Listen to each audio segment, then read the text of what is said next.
Bersama kami di Malaysia hari ini, giliran kami berdua pula ketika ini. Dan sekarang kita nak belajar matematik ya, Sofia? Itulah tu. Awak ingat lagi tak macam mana pengalaman awak ambil SPM matematik dulu? Tahun bila? 2005. 2005. Saya 2004 lah. Awak 2006 lah. 2006. Silap. Tengok, itu pun tak boleh nak kira. Ya Allah. Macam mana kita nak menepi segmen ni? Tapi apapun kita ingin bawakan anda pada satu kisah perkongsian yang sangat memberi inspirasi. Betul. Kerana cikgu ini dia menzahirkan satu formula matematik. Saya pernah bacakan di surat khabar satu hari lalu di MSI. Dia membina satu formula matematik untuk diajar kepada anak didiknya untuk menjawab soalan peperiksaan untuk lebih mudah difahami, tetapi untuk memastikan formula itu berjaya, dia sendiri mencuba dengan mengambil peperiksaan tersebut sebanyak 18 kali. Sejak 2011 sehingga sekarang, dan 2 kali setahun, iaitu di bulan Julai dan juga November. Sepanjang tahun itu dah mengikuti 18 kali peperiksaan selama 9 tahun. Itu antara komitmen untuk memastikan formula dia berjaya atau tidak, adakah sesuai untuk pelajarnya. Kita akan mengetahui apakah mungkin misi dan pencarian setakat ini bersama dengan cikgu kita. Okey, kita terus bersama dengan cikgu Cikgu Zulkifli Mat Pungut, guru subjek matematik dari Simpang Renggam di Johor. Assalamualaikum, selamat pagi. Assalamualaikum warahmatullahi wabarakatuh. Ya. Sihat ke cikgu?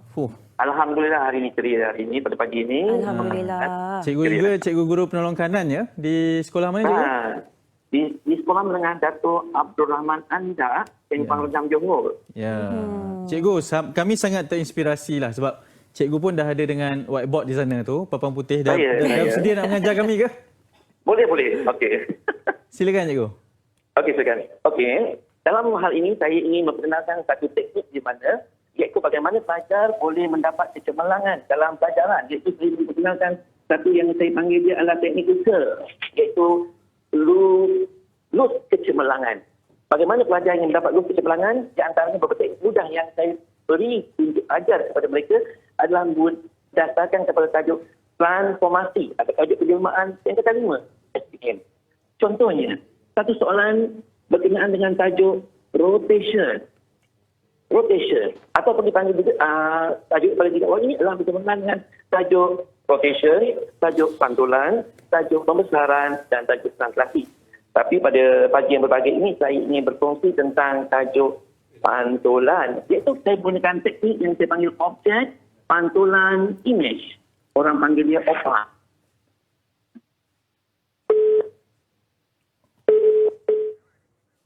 Okay, kita ada masalah teknikal sedikit sebenarnya, tapi itulah antara yang ditunjukkan oleh Cikgu Zulkifli sendiri. Ini dibanding kalau anda masih ingat lagi, mungkin tak ada formula yang begitu agak berbeza untuk memastikan kita lebih memahami pembelajaran matematik di sekolah. Ya, dan sekarang memang perlu dijadikan lebih interaktif lah. Dan saya kalau ada cikgu sebegitu bercerita di depan kelas tu, memang saya akan ikut je sampai habis kelas kan.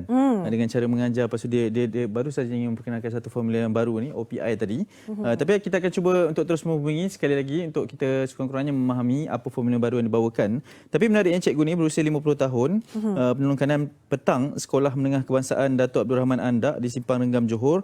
Beliau menduduki 2 sesi peperiksaan setiap tahun untuk memastikan, dan apabila ditanya, dan ini antara visual ketika beliau mengajar, dan pastinya dah mengajar macam ni mendapat perhatian, dan yang saya difahamkan juga setiap kali mengambil peperiksaan tersebut beberapa kali dapat A+ dan juga A. Dan A. Maksudnya memang terbukti berkesan lah.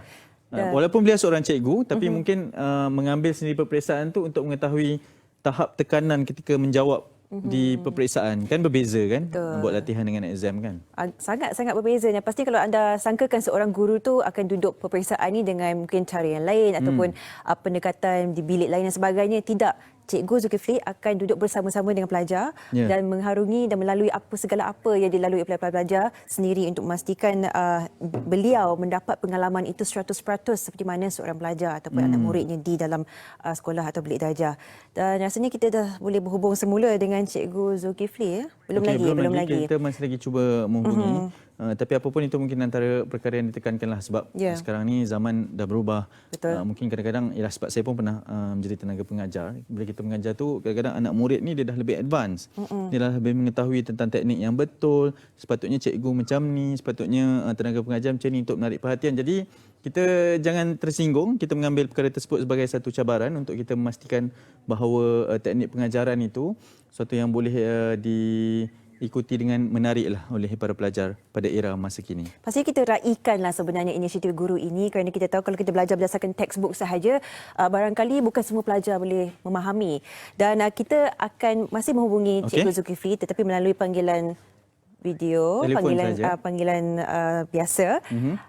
Assalamualaikum, selamat pagi Cikgu. Waalaikumsalam warahmatullahi.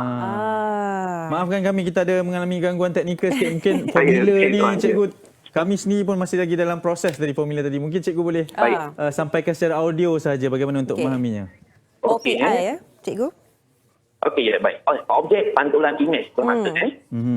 Okey, kalau titik 36 ini berada pada dipantulkan. Okey, teruskan Cikgu, teruskan. Ya. Boleh tuan Ya. Titik 36 dipantulkan akan menjadi titik 36. Tapi kalau pantulan pada paksi Y, nilai Y sentiasa kekal. Bermaksud 6 sentiasa kekal, 3 akan berubah menjadi tanda negatif. Okey. Kalau ini pelajar boleh dapat 1 markah. Okey. Bagi titik 36, kalau dipantulkan pada paksi X, 36 itu akan kekal. Tetap pantulan pada paksi X, X yang kekal. Nilai X yang kekal. Termasuk di sini 3 ni adalah nilai X. Nilai X yang kekal. Apa jadi pada nilai Y? Nilai Y akan berubah menjadi tanda negatif. Jadi apa saja nombor berdasarkan kepada pantulan pada paksi, nombor yang sama disalin semula. Dan berdasarkan kepada paksi tersebut. Kalau pantulan pada paksi Y, termasuk nilai Y yang kekal. Kalau pantulan pada paksi X, nilai X yang kekal. Dalam nombor koordinat 36 ini, 3 dianggap sebagai nilai X dan 6 dianggap sebagai nilai Y. Ini adalah di antara subtajuk dalam tajuk penjelmaan. Betul. Saya kira ini mungkin antara topik yang paling ringkas lah boleh kita fahamkan. Pantulan ni. Cikgu, kita tahu juga berdasarkan formula ini yang cikgu dah hasilkan untuk memurid, berapa ramai sebenarnya antara pelajar yang mungkin dah kata excel, dapat A+ dalam matematik selama-lama ni yang cikgu dah lihat? Okey, setakat ini beberapa buah sekolah dalam yang saya pergi, di antara beberapa sekolah yang pencapaian yang kita dapat berlebihan. Maksudnya kalau ada satu kelas tu, pernah saya dapat juga daripada buah sekolah menengah Seri Puteri yang pernah saya pergi, 153 calon, seorang pelajar sahaja yang mendapat banyak. Lebihnya yang mendapat A+ bercampur-campur. Wow. Tapi itu beberapa sekolah, saya juga pergi beberapa sekolah-sekolah di luar. Di antara sekolah menengah Rusia, sekolah menengah Seri Puteri, sekolah menengah Sains Tengku Jaafar dan sebagainya. Jadi di sini saya bawa teknik-teknik ini berfungsi dengan sekolah-sekolah di luar. Bukan saja di sekolah asal di mana saya berada. Jadi di sini, jadi saya nak sharekan teknik-teknik ini dengan mereka. Saya nak terakkan ilmu ini supaya mereka dapat berkongsi.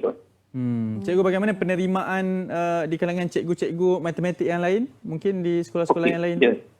Kami juga melakukan perkongsian bijak di mana kami juga mengadakan satu perjumpaan, mengadakan satu perkongsian ilmu di mana kita memastikan bahawa pelajar-pelajar yang lemah akan kita bentuk menggunakan beberapa kaedah. Sekiranya aras itu terlalu tinggi, kami akan minta pada guru-guru menggunakan teknik yang kedua dan teknik yang ketiga sehingga pelajar kelas hujung pun ataupun kelas bawah pun dapat menerima teknik-teknik tersebut. Selain itu juga, sewaktu PDPC, saya akan merakamkan apa yang saya ajar dan pelajar balik ke rumah, mereka boleh membuat ulang kaji tersebut melalui YouTube, Facebook dan Instagram. Wow. Itu boleh dikatakan satu yang boleh diartikan sebenarnya cara pembelajaran, pengajaran yang memasukkan sekali unsur-unsur Facebook, Instagram dan YouTube. Ini antara yang boleh kita berikan penekanan baru kepada pendedahan bagi anak-anak muda ini. Ya, Puan.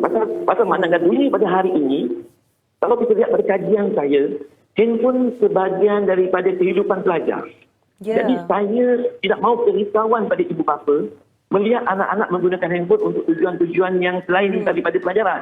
Jadi sesungguhnya, di samping dia berhibur, mencari kenalan dan sebagainya, kami minta pelajar-pelajar memanfaatkan telekomunikasi yang ada, media yang ada untuk menambah pengetahuan. Terima kasih kerana cikgu sendiri memberikan inspirasi bukan sahaja bagi murid-murid yang mereka boleh lakukannya dengan sebaik mungkin, tetapi juga pendekatan bagi guru lain barangkali untuk memvariasikan cara pengajaran dan formula-formula bagi mereka. Terima Cikgu kasih Zulkifli, cikgu. terima kasih banyak-banyak kerana sudi bersama kami.